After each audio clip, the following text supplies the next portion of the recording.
वही मगरमच्छ प्रजनन करके भारतीय जनता पार्टी की सरकार में पैदा हो गए।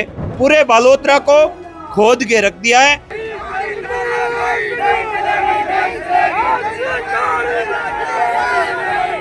अगर ज्यादा कोई है तो हाईवे की स्कूल है, उन पे वो भी शिक्षक सेटिंग से लगे हुए।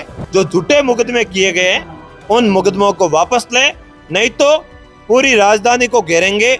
देखिए, राष्ट्रीय लोकतांत्रिक पार्टी द्वारा प्रदेश व्यापी पूरे प्रदेश में साधु महात्मा, गौ माता और शिक्षा, युवाओं के साथ जो नीट जैसे पेपर चोरी हो गए, ओएमआर सीट का घोटाला हो गया और कई ऐसे पेपर जो आने से पहले आउट हो गया, और सरकार जिन बड़े मगरमच्छों को पकड़ने की बात कर रही थी, वही मगरमच्छ प्रजनन करके भारतीय जनता पार्टी की सरकार में पैदा हो गए और वो धीरे धीरे इतने बड़े हो गए कि हर पेपर को खाने लग गए।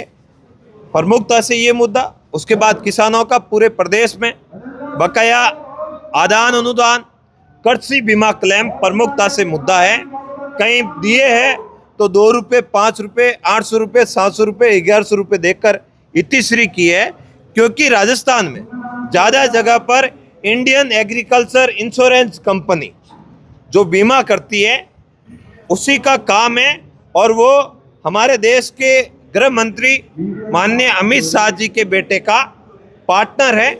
इसलिए किसानों को पूरी तरह से ठगने का काम किया जा रहा है और उनकी बात को नहीं सुना जा रहा है। बालोतरा का प्रमुखता से मुद्दा है पीने का पानी। हम जब पिछले दिनों बालोतरा जलदाय विभाग के प्रमुख के पास गए तब हमें कहा गया कि बालोतरा के आसपास की व्यवस्था तो हम सुधार देंगे, लेकिन बालोतरा शहर में हमारे हाथ में नहीं है, पूरा काम रूडीप को दिया हुआ है और रूडीप के लोगों के पास पता नहीं किसका हाथ है। किसी की बात को वो सुनने के लिए राजी नहीं है, हरदर्मिता पर अड़े हुए हैं और पूरे बालोतरा को खोद के रख दिया है, जिससे आम जन पूरी तरह से परेशान है। जेड़ला का डंपिंग यार्ड आप देखे होंगे, पिछले दिनों कितने गोवंश के कंकाल मिले, जैसलमेर में कितने गोवंश के कंकाल मिले, और तमाम हमारे विद्यालय जहाँ कर्मोन्नत तो पिछली सरकार ने कर दिए, लेकिन वो ये भूल गई कि बच्चों के पढ़ने के लिए बिल्डिंग की आवश्यकता होगी और उन्हें पढ़ाने के लिए गुरुजी की आवश्यकता होगी। पद कर्मोन्नत नहीं किए और हर जगह पर 2 या 3 शिक्षक हैं। अगर ज़्यादा कोई है तो वो हाईवे की स्कूल है, उन पे वो भी शिक्षक सेटिंग से लगे हुए इसलिए है। बाकी 2 शिक्षक हैं, उनको भी जनगणना के लिए लगा लिया या फिर सरकारी दूसरे कामों के लिए लगा लिया। पूरे राजस्थान की शिक्षा व्यवस्था अंधेरे में है।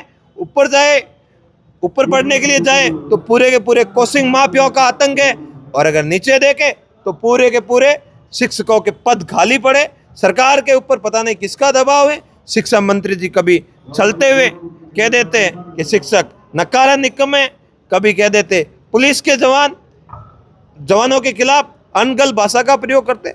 पता नहीं राजस्थान के पूरे मंत्री और विधायकों को क्या हो गया, बोलना कुछ होता है, बोलते कुछ है, कि अभी तक एक भी काम नहीं किया, जिससे पूरे के पूरे राजस्थान के लोग परेशान हैं और प्रमुखता से बालोतरा के लोग परेशान हैं। अभी आपका दिया है वार्ता के लिए, हमारे ये प्रदेश का आंदोलन है। हमारे लोकल स्तर की बातें थी, हमने इनको बताया है, और प्रदेश स्तर के हमारे ऊपर से पार्टी की गाइडलाइन के अनुसार हमें जो ज्ञापन का कहा गया वो ज्ञापन देके आए, बात करके आए। और लोकल स्तर के आदान अनुदान का पिछले दिनों गुड़ामालानी में आपने देखा, हमने लड़ाई लड़ी थी और वो हमें आदान अनुदान भी मिला। बीमा क्लेम के लिए भी हम लड़ रहे हैं, पीने के पानी के लिए भी लड़ रहे हैं, और जो हमारी प्रमुख यहाँ की समस्या है उसको लेकर बात की।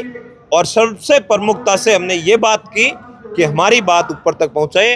प्रदेश में मेरे जैसे सैकड़ों नौजवानों के ऊपर, राष्ट्रीय लोकतांत्रिक पार्टी के कार्यकर्ताओं के ऊपर जो झूठे मुकदमे किए गए हैं, उन मुकदमों को वापस लें, नहीं तो पूरी राजधानी को घेरेंगे और बताएंगे कि राष्ट्रीय लोकतांत्रिक पार्टी का योद्धा भगत सिंह जी, हनुमान बेनीवाल जी की विचारधारा में विश्वास रखने वाला आदमी है। जो थान सिंह डोली आपके सामने खड़ा है, वही उस राजगुरु का भाई है जिसने हंसते हंसते फांसी पर झूल गए थे देश को आज़ादी दिलाने के लिए। तो हम इन मुकदमों से नहीं डरेंगे। अगर मुकदमों से डरे होते तो आज जोजरी, लूणी और बांडी की लड़ाई थान सिंह प्रमुखता से, राष्ट्रीय लोकतांत्रिक पार्टी की योद्धा प्रमुखता से नहीं लड़ पाते। जब अनिल जी सामने खड़े, अनिल जी और हम लोग जब किसी भी बात के लिए जब ये वहाँ आते कवरेज करने के लिए, तो ये भी परेशान हो गए थे और कह रहे थे कि इसका समाधान नहीं होगा। आज सुप्रीम कोर्ट का निर्देश है, पूरे के पूरे सही नियमों का पालन करेगा, वही काम करेगा। मेरा तो व्यापारी भाइयों से निवेदन है कि आप भी हमारे साथ सड़क पे आइए, आप और हम मिलकर इस लड़ाई को लड़ते हैं और सरकार से कहते हैं कि हमें उद्योग करने के लिए भी व्याकुल व्यवस्था दे, किसानों के खेत खलियान करने के लिए भी व्याकुल व्यवस्था दे और हमें एक ऐसा वातावरण तैयार करके दे जिससे पूरा बालोतरा का कपड़ा उद्योग जगत, जोधपुर का कपड़ा उद्योग जगत और जोधपुर के आसपास का जो कोनावटी, मगरावटी और जो हमारा मालानी का इलाका है, जहाँ किसानों की बड़ी पैदावार होती थी, उन किसानों की खेती भी दूषित पानी से कैसे आजाद हो, इसके लिए सरकार को कोई ठोस कदम उठाने चाहिए थे, नहीं उठाए। इसलिए पूरा उद्योग जगत और किसान बालोतरा के अंधकार में चले गए, जिसका हमें कई टाइम तक हर्जाना भुगतना पड़ेगा इन दोनों सरकारों की वजह से।